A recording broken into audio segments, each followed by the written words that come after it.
که تعادل نداره و بعد سعی میکنه که خودش رو به فضای تعادل برسونه.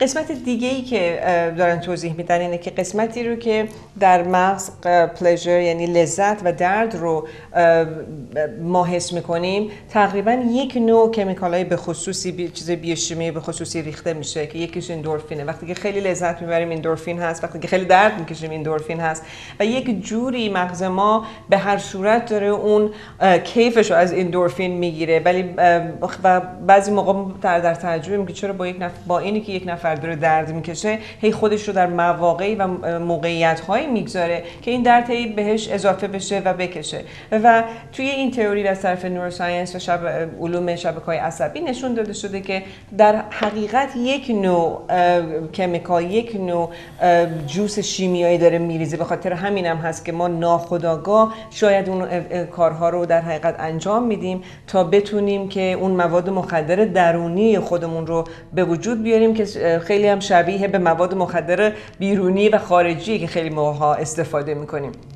So I'm actually learning some Farsi, I think, from your Absolutely. translations. Out of this, but probably you and Todd will have some Farsi learning. I think Yes, Todd definitely. is with us on the phone, actually. Todd, are you available? Yeah, nice hearing from you. Hi. You probably heard me speaking in Persian, and our promise is that we're going to have you and John learn some Persian after this show. It would be my pleasure. It's a beautiful language. Thank you so beautiful. much. Thank you, Todd. It's great to hear from you. The audience cannot see you, but they can definitely hear you. So come on, start talking about the area that you're going to actually be talking with us at the seminar. When you imagine Todd, you can just imagine that the Buddha sitting in that position. Yes. That's how he is right now. It's the image. I'm actually like John Lennon. I'm having a, you know how him and Yoko Ono, they were in bed for like a week somewhere in New York. That's what I'm doing right now. Well, very nice. with your wife, I hope. No, all by myself. All by yourself. Okay. So I know, Yeah. Todd, that you have a lot of experience as an interventionist and a counselor with addiction, with people who have been trying to, go into rehabilitation from their addiction. But also, one of the most important thing about maybe the addictive behaviors in intimate relationships and marriages. Mm-hmm. Yeah, I mean, relationships, we have a very unique perspective on relationships. And, I'll jump right in. We really believe that a lot of our behavior obviously comes from childhood, and a lot of these childhood behaviors ultimately are driven by this biochemical addiction, which I'm sure that you guys have addressed already. When we look at a relationship, for example, a husband and wife relationship, we would say that a lot of traditional therapy oftentimes leaves room for the husband and wife to make a point or to make a case or to try and get the therapist to defend their particular perspective or point of view. Our point of view is that we pull back the lens a little bit and we take a look at the bigger picture, and we say that the vast majority of these relationships really are, or the dysfunction in the relationship is really driven by an addiction dynamic. And that when you can discover the dynamics of the addiction and take personal responsibility for your particular addiction or your role, that fundamentally you don't even really have to work with both parts of the couple. You can work with one person or the other, the husband or the wife. And when they put down their respective drug, it seems like the other person is unable to take their drug, and you see a lot of healing in the relationship. Thank you. Let me explain a little bit in Persian while you guys learn Persian Do you from want me to do it? Sure, of course, try it on.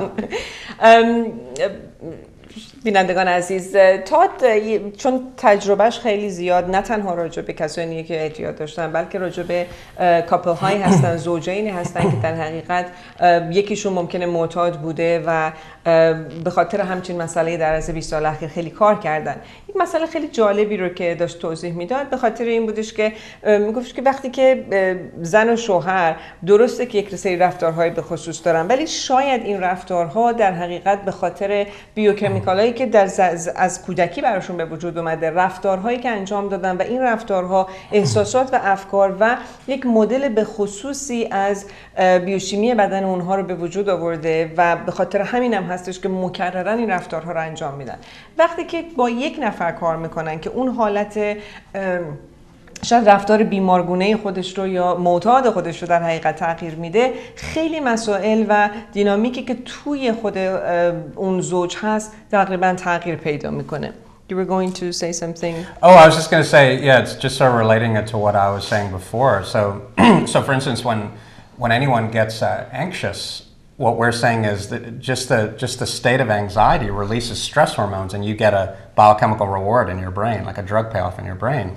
And it's very similar in relationships. So so you can get that payoff in your brain just by thinking of something that makes you anxious, something that worries you about the future or something that could happen. But you can also get these payoffs in relationships by driving each other out of balance, by creating stress in the other person. And again, unconsciously. I don't think anyone would do this consciously.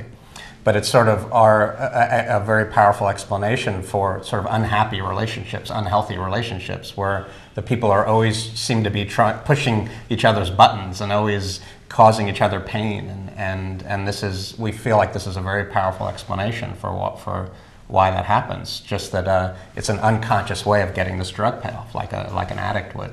As you and Todd are talking, I'm thinking about myself, and I'm looking at you know, the way that there's this anxiety that comes up for me, and the anxiety turns then into this urge to become powerful and control. So then I begin, you know, looking at all aspects and attempting to control every aspect of it, and obviously my mate will not like this. So there's the back off, which, you know, he would also have some kind of a, you know, restriction or feel restricted or feel a little bit of a controlled kind of. Controlled, yeah, and feel whether, you know, it's a fear or anger, and then there's a game that gets played right there, and you're right on that one of us has to stop the game, and in order for the whole pattern to stop, because it's so easy to fall right into that pattern together, and I get it that the emotions get kicked off, and those are the ones that begin the pattern completely. Yeah, the way we describe it is sort of like you're on this pendulum, like you were saying, you're anxious, and so you're out of balance, you're out of homeostasis.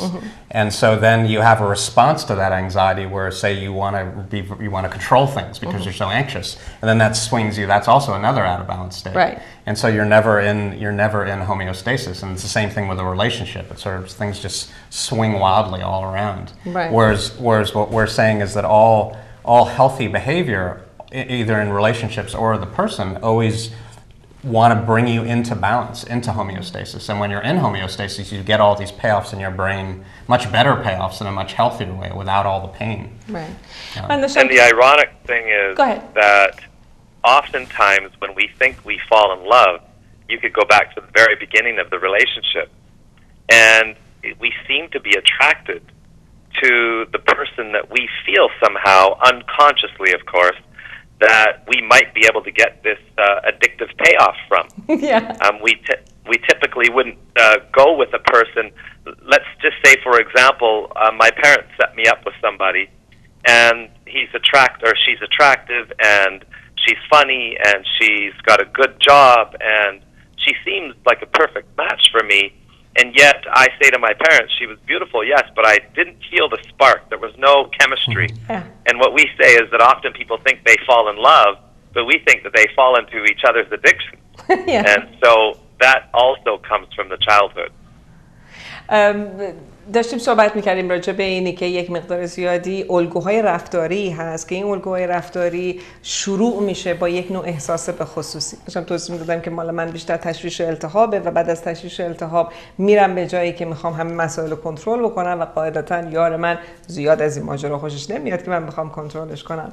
جان میگفتش که معمولاً تمام رفتارهایی که ما رو از اون فضای تعادل میاره بیرون و مخرب هست، از اون تعادل میاره بیرون و چیزهایی که خیلی کمک میکنه به اینی که رفتارهای سالمی هست ما رو برمیگرده توی اون فضای تعادل.